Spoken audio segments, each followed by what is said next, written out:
Hey guys, how's it going? I went out, I played with it. I didn't get no video footage of it running. It's like a typical Echo. They're turds out of the box. I pretty much fully expected that coming in. I'm gonna see what I can do with this thing. I got it tore down and started looking it over. And pulled the piston out of it and started seeing. I got the stock numbers. This does have a pretty decent squish. It's 38. That's really good for Echo, honestly. I mean, most of the time they're between 60 and 70, if not more. I've seen them as much as 85. I used my fat stuff there, and it's got a wedge type thing, but at its tightest point it was 38. So it's got fairly decent squish. I'd still like to fix that. It's 112 on the exhaust roof. It's got a funky shape exhaust port. Well, with my dry erase board I will be able to doodle this stuff for you, but the stock numbers is 38. It's 112 on the exhaust roof is what I got on it, 129 on the transfers, and 84 intake. So the exhaust port is kind of like this. So it cracks at 112. I did it about 50 thousandths right when I first seen the first ray of light. I will be going in there and changing the shape of it, probably widening it some. I really wanted to do. Let me grab my flashlight. I'll just show you. Grab this little pointer thing. It's got some other funky doodads going on in it. You can see the exhaust port there. It is really badly shaped. I will come in there and fix that. There's a lip just like what's on the top, on the bottom. The piston sticks above this anyway when it's at bottom dead center. I cannot remove that. I slid the piston all the way up till it touched the top of the chamber. And I put just a little tiny, see the little line that don't hurt the piston at all to do that. You can use a marker, but anyway, it's about the thickness of the shank on this screwdriver that a little less, but about exactly half the thickness of the screwdriver blade. See if I can find something that's about the thickness of this solder. So, and I don't know what I did with my calipers.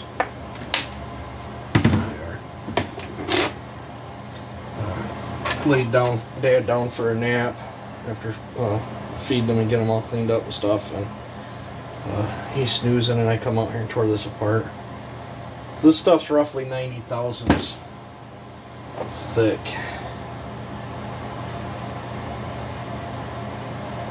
And I got 85 thousandths to play with before this free ports, so I won't be able to cut as much out of the chamber and off this piston as I would like. I'm probably going to settle for a little of both.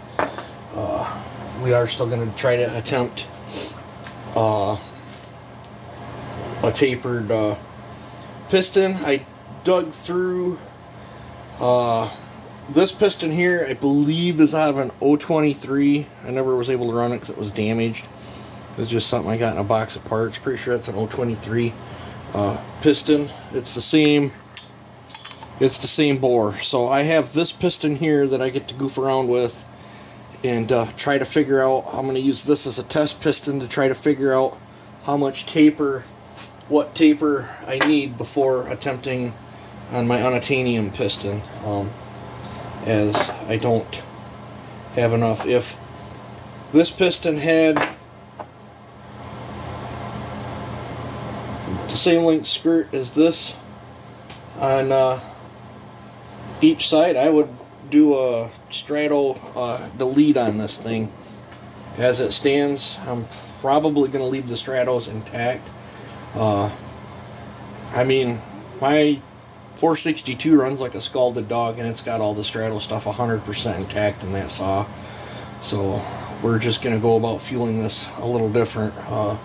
My plan of attack, and I'm nervous, I'm excited, I'm nervous, I'm geeked, all at the same time, because I really don't want to mess this up. Otherwise, it's probably going to be a long wait on parts for it, as I probably won't be able to even find parts for this thing. This thing does have a full-size Walbro carb in it. That carb is ginormous, but it doesn't have a normal Venturi like what I would expect it to have. It's interesting, but I have a sneak suspicion it has to do with all this straddle stuff. Now this piece, I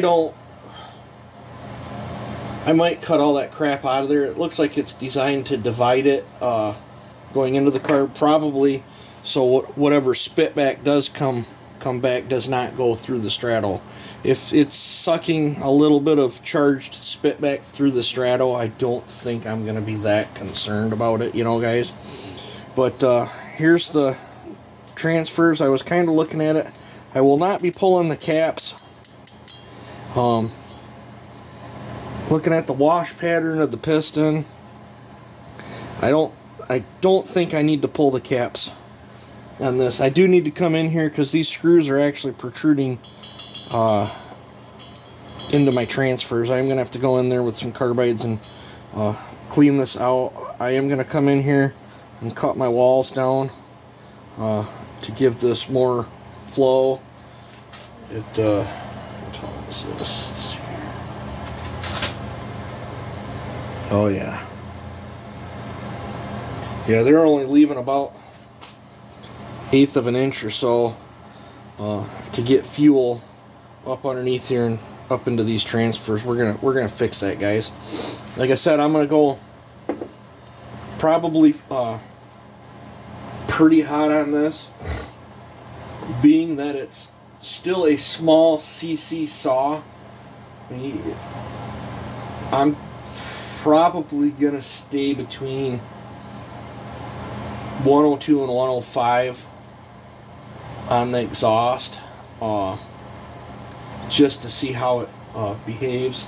This is a stratified saw, so it will be getting short blowdown.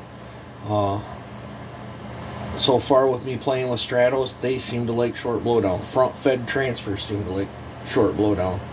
620s do not appear to like short blowdown. Every saw is different. Hoping with all the machine work and stuff, I'm probably gonna, I don't want to exceed 90 for my intake. I'm hoping 88 is what I'm hoping with machine work it lands on. But if it's close to it, I can massage it the rest of the way. I really want 88. But being stratified, I'd probably be fine with 90 as well. These compromised transferred saws sure do seem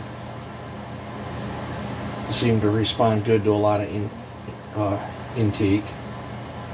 It's a itty bitty. I mean, it sounds, if this was like the size of a 440 or 660 port, no. But I mean, we're dealing with a little itty bitty area here. So it's a choke point. So not so wide and really narrow intake port.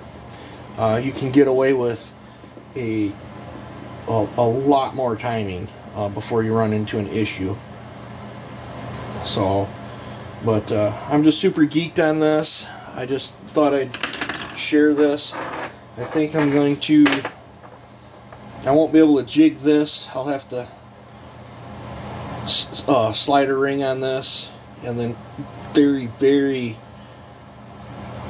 very, very gently clamp this in my lathe to do my work. But I will do the same technique on this one, and I will use this, seems though it's a junker piston anyway, I will use this to get my taper set that I want to get set. There is a few alarming things. I run maybe a half a tank through this thing today, and it is already showing wear.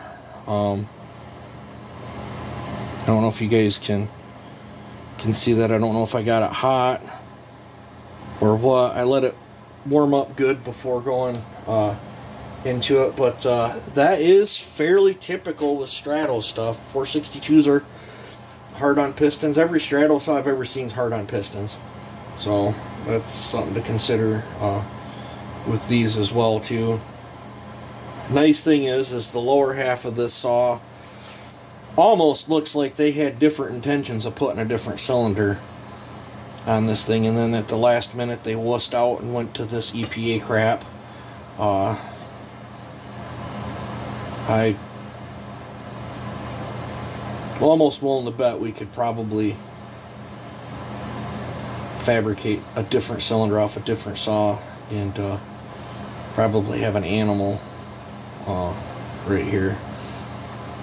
I'd have to do a little bit more research or something, you know, but I mean, if I screw this cylinder up while I'm waiting for another one, maybe this will be one to get bored out, a sleeve put in it, and try to do a conventional switch over on this thing. I don't plan on screwing it up. I don't want to screw it up, but sometimes you do bad things to saws, and sometimes bad things do happen.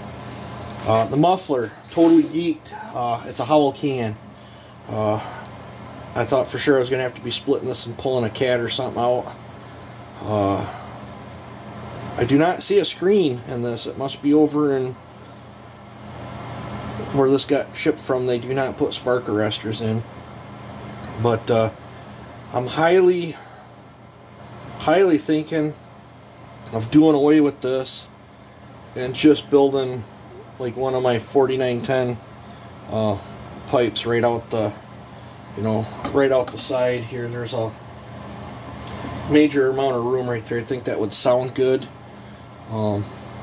So I got some muffler ideas, but I'm super geeked. I'm going to get this video loaded up for you guys, and then I'm going to get working on trying to figure out what angle I can go and how much I got to cut off a piston to do what I'm trying to achieve here. I want to get the piston cut and the band cut and my exhaust parameters all set, and then I will cut the base, get that set up, and then I'm going to work on the transfers and moving the rest of the numbers, because I'll have to see where my numbers fall back in place, and then we'll go from there, guys. But yeah, you know me, just got it today and tore it apart. So you guys take it easy and have a good one.